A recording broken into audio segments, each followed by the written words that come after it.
Hi everyone, welcome to session 9 in our What Happens When You Give video teaching series. So in this session I want to turn away from perhaps some of the more spiritual aspects of giving that we've been talking about in recent weeks and just take some time to talk about some functional things. Now we're going to talk about the issues of governance and the structure of our church. I want to talk to those of you who may feel that you'd like to know more and have more clarity around how our church functions.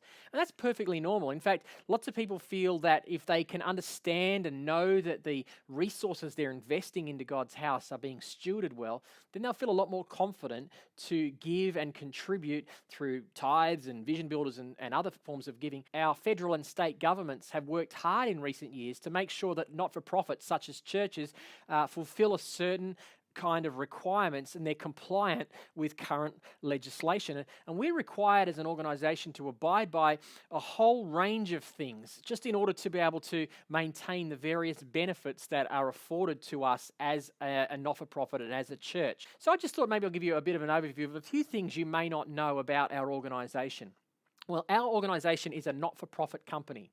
Now, not-for-profit means that we're registered as a company, but we don't actually generate a profit. There are no recipients of profit, no board members, no people who are paid a dividend as a result of profit. In other words, all profits just go back into the running of the organisation. There are all kinds of insurances that we need to put in place to protect the various different people in our church. So we have public liability insurance, which means if someone trips over and hurts themselves, we actually have an insurance that covers that.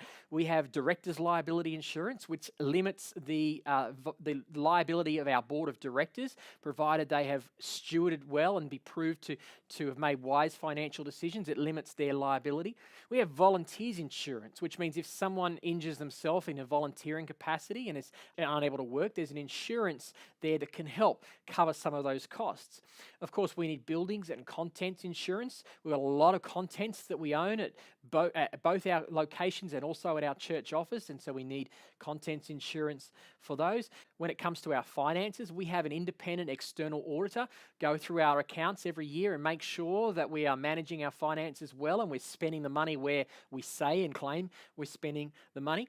As a registered company, we are required by law to be compliant with all occupational health and safety, workplace health and safety areas. And so we have a whole lot of requirements around that to make sure that our facilities are as safe as possible. And the last one I want to mention is child protection. This is very high on the government's agenda, and rightly so. For the last several years, there's been a Royal Commission into the abuse of children in institutions such as churches and schools and clubs and so on. And numbers of churches have had to present themselves to the Royal Commission to be asked questions because their organisation or their denomination has in some way allowed children to suffer harm and suffer abuse.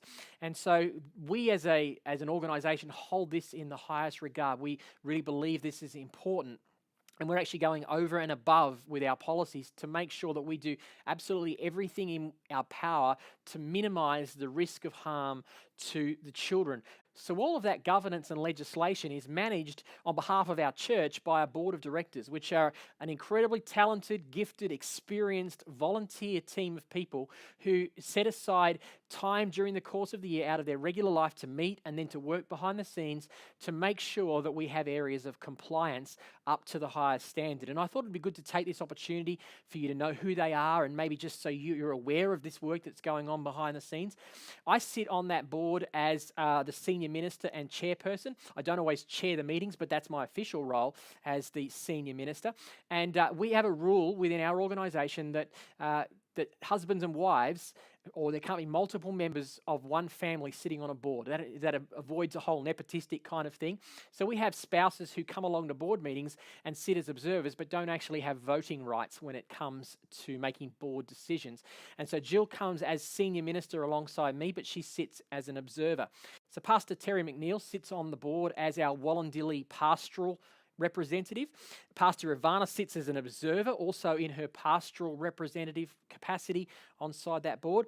Pastor Paul Stonebridge sits on the board, and his role primarily within that board is to manage everything across all our locations around buildings and facilities and leases and all that kind of stuff. And he is incredibly experienced in that area. He was employed in that area, and so he brings all that experience to the table.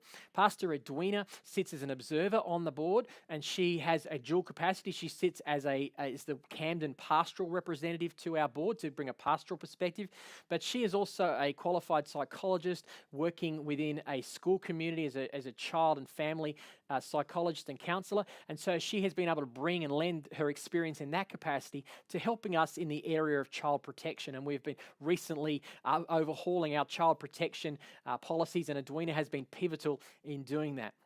Anthony Dodds sits on our board as our financial controller. He's an experienced accountant working in the business world, and he brings that experience to the table. And Kim, our bookkeeper, works for him, and he oversees the preparation of our accounts for audit and our budgets and so on. Darren Nicholson works as an aircraft engineer, and if anyone knows policies and procedures, it's people working in the aeronautical safety industry. So he brings that experience to the table, and he's working with our board to become increasingly more policy and procedure driven, which means we streamline our governance aspect so we can focus more time and effort on pastoring and evangelizing and reaching people. And a recent addition to our board is Claire Seidel. She's joining the board and bringing with her a wealth of experience in the area of occupational health and safety. She's a qualified OT, runs her own business, and so she's going to be helping us with risk assessments and occupational health and safety, workplace health and safety, to make sure that all our facilities are as safe as they possibly can. So I wanted to commend those guys to you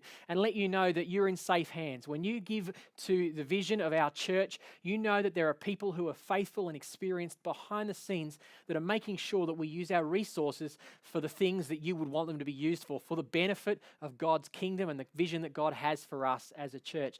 So I trust that that information gives you a high level of confidence that when you give to our church and the vision and mission of our church, that there is a group of experienced people behind the scenes making sure that we're doing everything in our power to release those funds to be used the way God intends them to be used for the purpose of expanding the vision and mission of our church. God bless you.